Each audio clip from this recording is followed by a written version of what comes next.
Hey everyone, my name is Carranza, and I am the founder of Transformation Through Reunification. Let's start that again.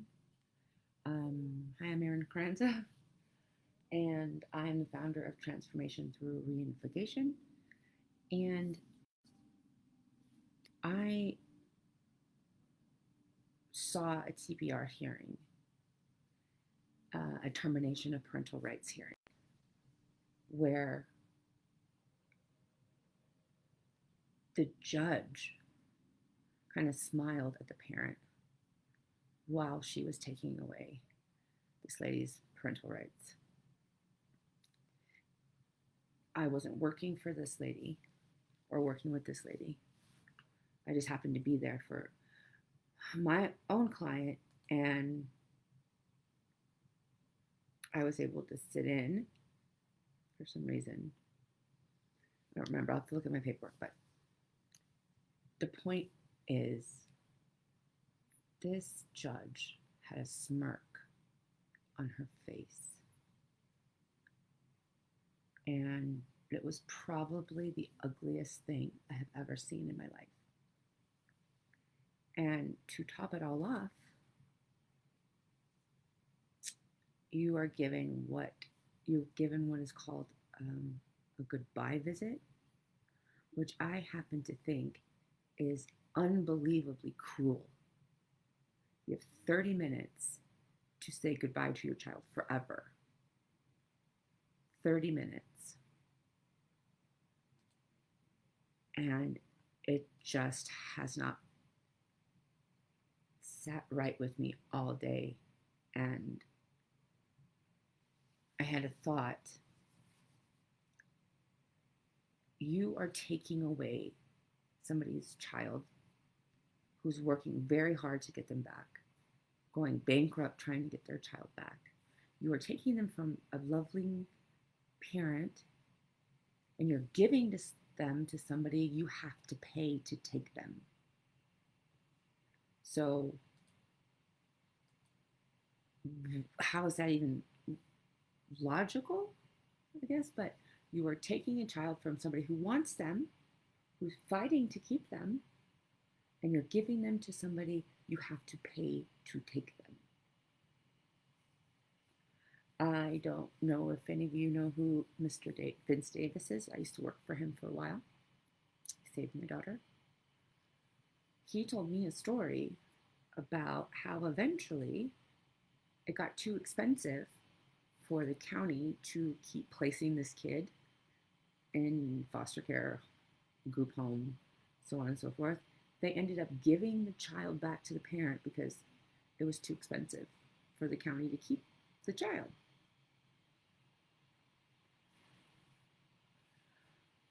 But today, my heart is breaking for that mother. She did everything that she was asked to do, plus more. And then at the end of it, she's given 30 minutes to say goodbye to her child.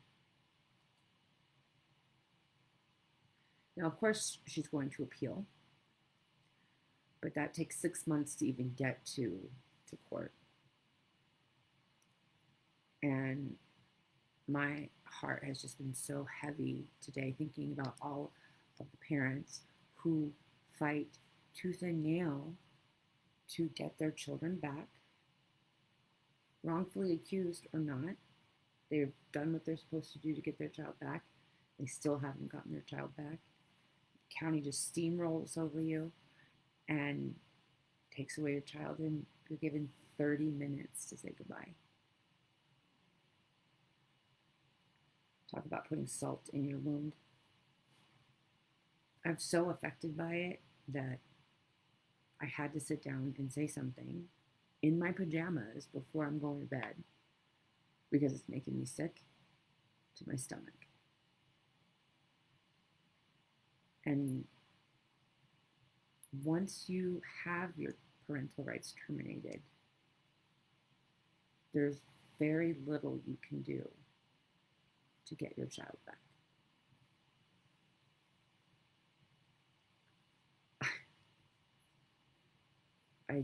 I don't understand. I can't understand why you're taking kids from parents who want them and giving them to people that you have to pay to take them.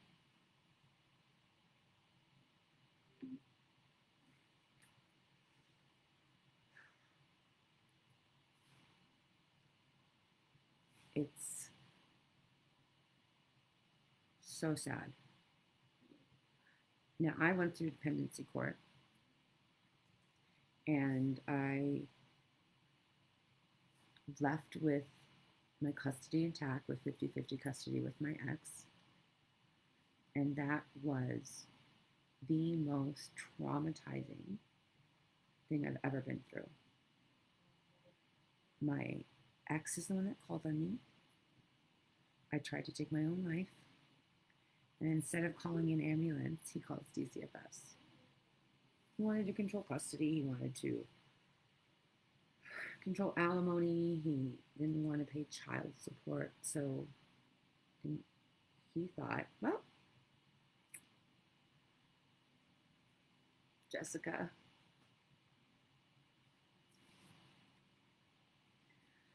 yes, I can't sleep, I can't eat just thinking about the whole thing. And wish I could hug you. But the system is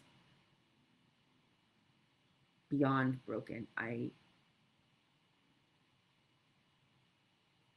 on the edge of my seat every day, like wondering if they're going to come back. And I live in fear that they're going to come back. Well, not fear, just anticipation, because they're known to revisit old cases or try to retaliate, especially with the line of work that I do. And because I call them out all the time, because I help parents get their children back, I am running the risk of them coming back into my life. And part of me is worried about that, like a very small part of me. And the rest of me is like, fuck you. Come back at me and see what happens this time. I'm more educated, and they have come to my house a couple of times trying to pull their shenanigans, and it didn't go very well for them. But I think that more people need to know what's happening, not just the affected. So no, there will be no justice or change until those who are unaffected are as upset as those who are affected. And it's true. I thought that the county were saviors of children until they came into my life. They lied. Every single word out of their mouth was a lie. They withheld exculpatory evidence. They were biased. They had no intention of ever reunifying me with my child because they never came to my house to look at my house after my removal. They had no interest in that. They were dead set on dad's going to get custody of the child and mom can just go fuck off. Well, it didn't go that way for them, and they were not happy about it.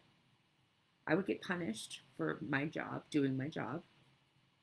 If parents were new and they were in the DCFS office and they didn't have any toys or anything, I always carried extra. Here's some crayons, here's some snacks, here's some coloring books.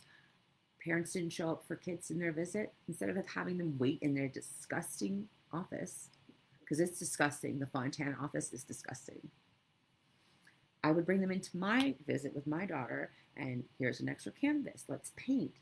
It's bad enough that they're in the system. Let's just let them sit alone in a room waiting for a parent that's not going to show.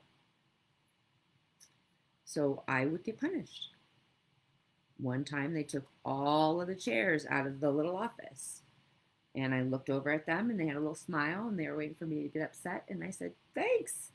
Now we have more room for activities. Come on, Lola, let's have a dance party. So it was things like that, withholding my visitation, not telling me about my daughter, just little, little passive aggressive bullshit that they thought was going to trigger me. Well, you're not going to trigger me in front of my kid. I'm not going to be what you have decided that I am. I will be myself. And if you don't like it, too bad. But I cannot get over this TPR that I witnessed. It is breaking my heart. And like I said, to put salt in the wound, here's 30 minutes to say goodbye to your child forever. And I don't understand how other people can't see what is wrong with that. That is, I don't even have the words to describe how it feels to have your child just removed from you, let alone being completely severed as their parent for a mistake that you made in the past that you have spent 1 year, 2 years, 3 years trying to fix. And then for what? For them to say, sucks, and here's your 30 minutes to say goodbye to your child forever? And it didn't even happen to me, and I am brokenhearted about this. Nobody should have to go through this like this.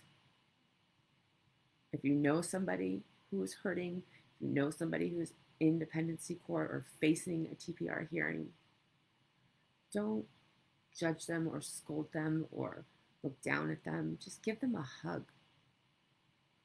If you can't help somebody financially, give them a reference, a character reference, or just be a shoulder for them to lean on.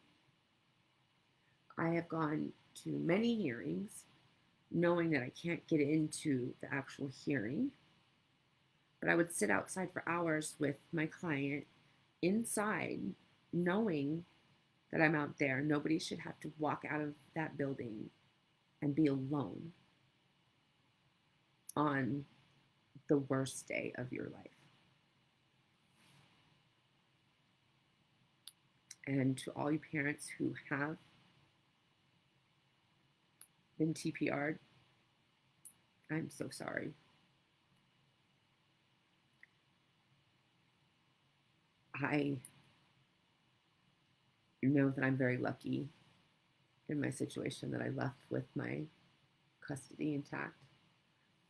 Yes, I'm in family court dealing with some bullshit, but that's not what this is. What I'm dealing with is a bitter ex-husband who is pissed, one, that I didn't die from my suicide attempt, and two, that he didn't win in dependency court and that I still had my custody. So it's two different traumas. Because any way you slice it, it's crushing to be forcefully separated from your children. And especially when they're 2, 3, 4, 5, 6, 7.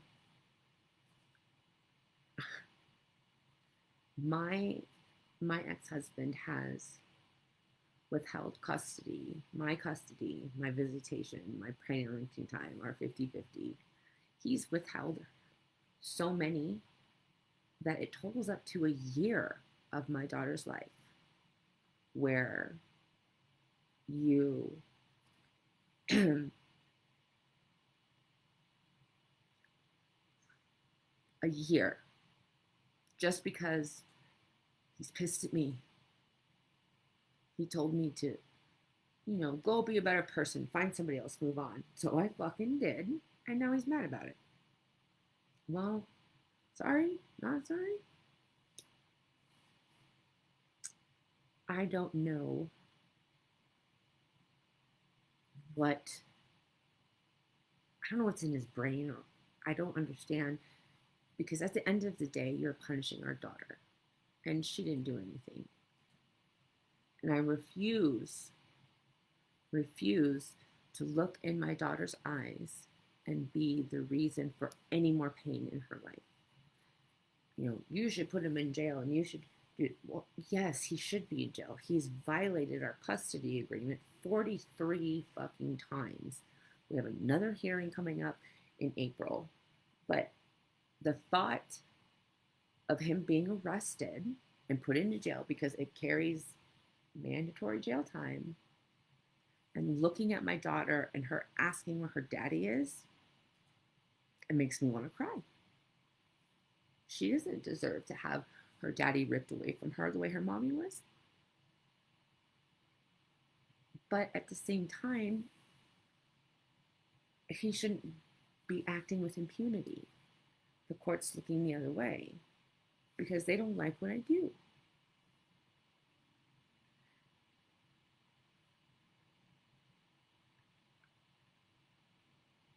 I don't care if they don't like what I do.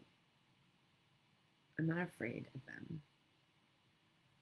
Yes, I want my child back more. And there's no reason for not being with her mother other than I have a bitter ass ex-husband.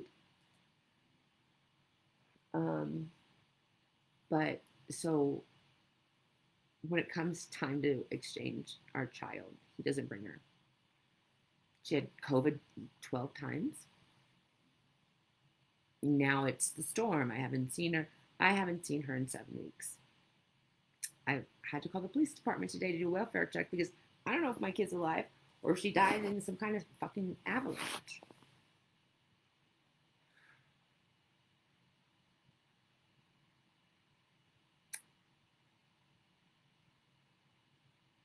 Also, the court ordered paid supervised, or the monitors. I'm starting to have a problem with. So I'm going to open up my own center where you will get proper supervised visitation. I'm actually very close to it, getting a building, because this is a popularity contest again. Which parent does the monitor like better? Well, this is my child and our life, and your stupid fucking report can either make or break a parent. And it shouldn't be like that. It should not be, all you're there is to watch. If you have to intervene, that's one thing. But if you're sitting back watching all of these violations happen and the non-offending parent is a problem, you need to sort out your priorities, because that's wrong. I don't care if you don't like me or you don't like the dad or whoever you have to monitor. Shouldn't fucking matter. All that matters is how the parent interacts with the child. So, Mr. Davis always asks, well, what are you going to do about it? Well, what am I going to do about it? I'm going to open up my own visitation center for parents. It's not going to cost $100-something an hour. You can come and you can have a visit with your child.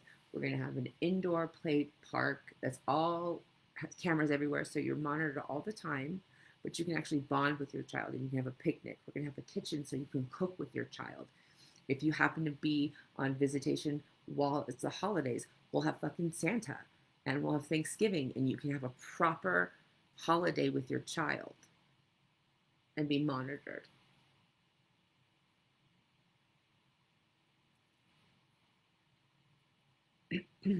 So that's what I'm going to do about that situation of mine.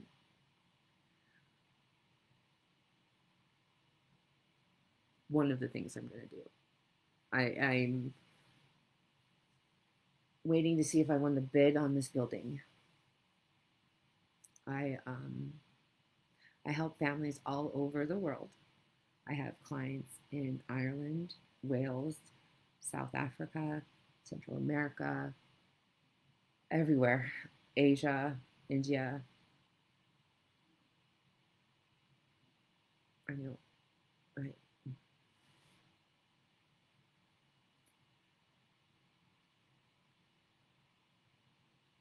here in the United States, it's supposed to be very hard to take away someone's child, to sever the parental rights.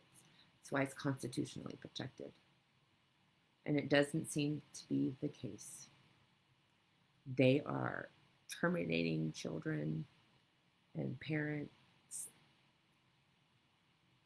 faster than I can even count or think. I can't even speak. I'm so upset by what happened the other day to this mama.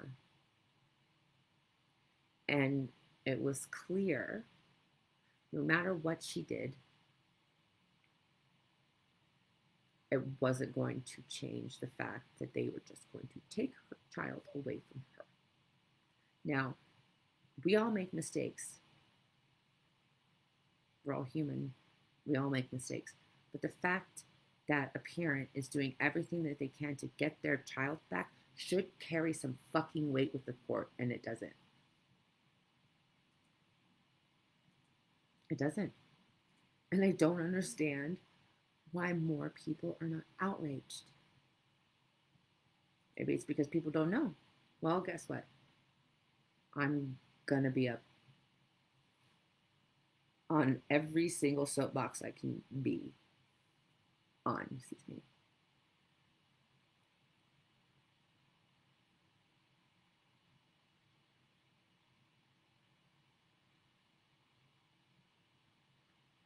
So, if any of you guys want to come on my show and tell your story, please email me. If you guys need any help in reunification, please email me. I have testified in 6 states here. I've testified California, Nevada, Arizona, Colorado, Mexico, and hopefully Texas. I think I'm going to be testifying in Texas. Oof. Texas. I have training in juvenile justice and family mediation, in supervised visitation, in reunification. I have 3 books coming out this year. I'm working on a documentary. I also am working on my visitation center. I don't know if you guys know Cynthia. She's my co-founder and co-host. She's not feeling good right now, so I haven't done a show with her for a while, but she is helping me, or not helping me, but inspiring me to keep going. She is one of the reasons why I do what I do now. She's the first person that ever interviewed me at the start of my case. So her and I are working on a visitation center, supervised visits, all the stuff that you need to do to have your kid back. We will also eventually, at the center, we'll actually have legal aid to be able to do your services there, domestic violence, parenting classes, all of that. And not have to worry about kissing this person's ass or saying the wrong thing here or crying because you're heartbroken you miss your child. They told me they were going to arrest me if I cried. So there's none of that. There's no actual reunification happening within the county. And I wanted to do something that's going to help you keep your bond even when they try to sever it. So if anybody needs help, let me know. And exactly, Jessica. And until somebody goes through it, they will never know how heartbreaking this is. I didn't, and I I always thought, why did this happen to me? I'm a good mom. I have a beautiful home. My daughter was very well taken care of. And I realized halfway through my journey in dependency court that I had to go through this because I had to see what was happening to parents because I am not afraid to stand up for people. I never have been and I never will be afraid. If I see injustice, I'm going to say something. If I see somebody in need of help, I'm going to help them. If you need help getting up, I will pull you up. If you're too afraid to speak, I will be your voice. But if I didn't go through this process myself, I never would have known. I would have thought, yep, CPS is involved. That person is a bad parent. No, it is so not like that. Not at all. So I had to go through this to be able to do what I do. And I hope that my videos help people. I'm going to start touring, giving lectures. I'm interviewing a dependency court judge, a sitting dependency court judge. I'm going to go and give a lecture to all of the county caseworkers on what it's like to be a parent and have your child taken away from you. And hopefully that will help. If you need help redirecting your public defender, I can help you with that too. I can teach you how to present in court. I can teach you how to speak to the caseworkers, to speak to your attorneys. If you need help designing a visit, I'll help you. You just have to email me. And unfortunately, there's only one of me, and there's thousands of you out there. So you have to be patient with me. I will get to every single email as soon as I can. But like today, I spent 4 hours going through emails, and I've still barely even made a dent in my inbox. I'm going to need to get an assistant, I think, because people are slipping through the cracks that don't deserve to.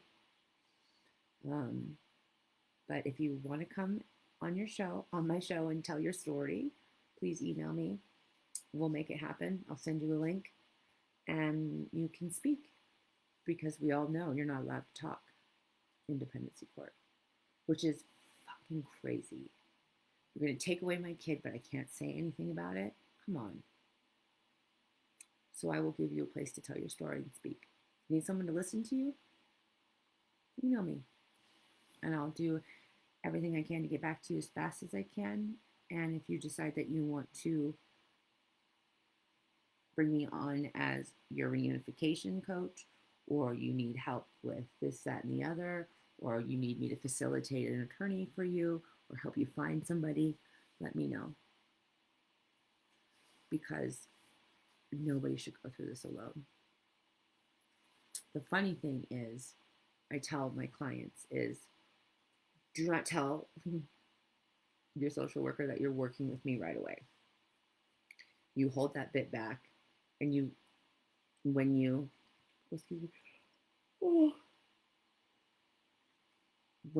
go to court, I submit a letter and a certificate to your attorney, or I give it to you and you give it to your attorney, and then they present it to the judge.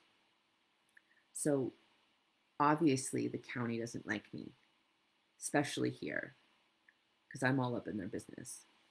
Sometimes if they find out you're working with me too early on, it can backfire and they will retaliate and pull your visits. And I had a family I was working with for over a year. They were on unsupervised visitation, about to get their child back.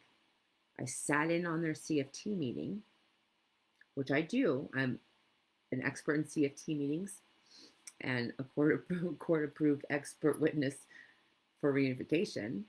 I've had my live scan, fingerprinted, all that stuff. But so I was sitting in on the CFT meeting, and the new social worker tried her damnedest to get me out. The only reason I wasn't kicked out was because the therapist for the child was there, wanted me there. The head of the group home was there, wanted me there. The parents wanted me there, and the child wanted me there. And after the meeting was over, and the meeting went great, the kid was doing wonderful. After the meeting was over, this social worker went to the child and said, I'm going to take away your unsupervised and your overnight visits. I'm taking those away because you are talking to Miss Carranza. And I thought, wait a minute, isn't your whole goal reunification? Shouldn't you be happy or excited that they are going out of their way to find me so they can be better parents? No, because they don't want to reunify nobody. So, unless you want to stir the pot, I usually say save my testimony and my classes and everything that you do with me till the end. Unless you're like me, who likes to stir the pot and then kick it the fuck over, you know, retaliation can happen. It can happen if you're working with anybody other than them, because they can't control me and what I say. So just like I say on my show regularly, I encourage you to get second opinions or secondary drug tests or secondary therapy, just so when it's time to go to court, you can have their bullshit and then you can have what actually is happening. But so that's my rant for right now. I am going to do a more detailed show on the paid monitors that are court approved monitors. Now, my company is approved to supervise visitation.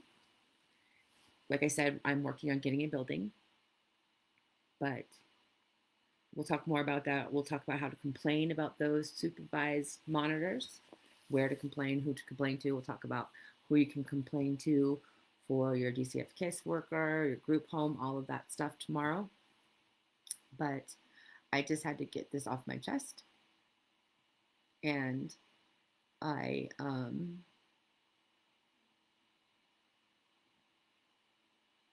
just, my heart is broken for this parent. She is a really good mama, and I don't have words. But Jessica, you can be my assistant. I really do need somebody to help me with my social media and my emails. I get way too many inappropriate, unsolicited, appropriate pictures for men. I don't know why anyone feels that that's like going to be hot or attractive. I'm like, yeah, let me talk to you now that you just sent me a picture of your business. Ugh. My daughter, my 20-year-old daughter, was helping me for a little while, and I was like, Madison, just stop opening the ones that have pictures, because it was like, oh my god, oh my god. My daughter was traumatized. She's like, how do you deal with it, Mom? And I said, it is what it is. I just block them and move along. But so that's part of the reason it takes me a long time, is because I have a lot of inappropriate emails to delete and then block the people. And it sucks because they're interfering with parents that really need help. Some parents don't have regular email, or they can't just email me. And Facebook is pretty widely accepted form of communication. So my email is erincarranza247@gmail.com, or you can email me here at Facebook. I'm on TikTok and Twitter and Instagram. But yeah, I hope you guys have a good night, or a better night, or at least can sleep a little bit. Like I said, I'm gutted by this TPR. And I don't have the words. I can't articulate what I'm trying to say. And I'm not even the parent. I'm just an onlooker. And stuff needs to change. So I'm going to do my damnedest to help with that. But thank you guys. Good night.